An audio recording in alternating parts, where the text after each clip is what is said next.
A Christmas Carol, written by Charles Dickens, narrated by Bruce Lieberman. Preface. I have endeavored in this ghostly little book to raise the ghost of an idea which shall not put my readers out of humor with themselves, with each other, with the season, or with me. May it haunt their houses pleasantly, and no one wish to lay it. Their faithful friend and servant, Charles Dickens, December, 1843. Stave 1. Marley's Ghost. Marley was dead, to begin with. There is no doubt whatever about that. The register of his burial was signed by the clergyman, the clerk, the undertaker, and the chief mourner. Scrooge signed it, and Scrooge's name was good upon change for anything he chose to put his hand to. Old Marley was as dead as a doornail.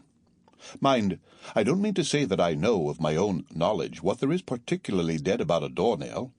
I might have been inclined myself to regard a coffin-nail as the deadliest piece of ironmongery in the trade.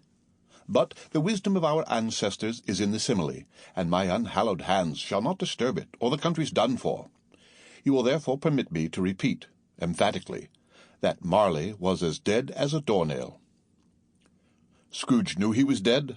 Of course he did. How could it be otherwise? Scrooge and he were partners for I don't know how many years.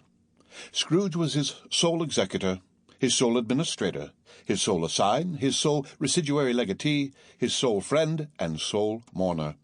And even Scrooge was not so dreadfully cut up by the sad event, but that he was an excellent man of business on the very day of the funeral, and solemnized it with an undoubted bargain.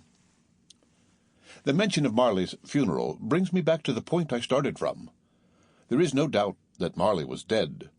This must be distinctly understood, or nothing wonderful can come of the story I am going to relate. If we were not perfectly convinced that Hamlet's father died before the play began, there would be nothing more remarkable in his taking a stroll at night, in an easterly wind upon his own ramparts, than there would be in any other middle-aged gentleman rashly turning out after dark in a breezy spot, say St. Paul's churchyard, for instance, literally to astonish his son's weak mind. Scrooge never painted out old Marley's name. There it stood, years afterwards, above the warehouse door. Scrooge and Marley. The firm was known as Scrooge and Marley. Sometimes people new to the business called Scrooge Scrooge, and sometimes Marley, but he answered to both names. It was all the same to him. Oh, but he was a tight-fisted hand at the grindstone, Scrooge. A squeezing, wrenching, grasping, scraping, clutching, covetous old sinner, hard and sharp as flint, from which no... Sample complete. Ready to continue?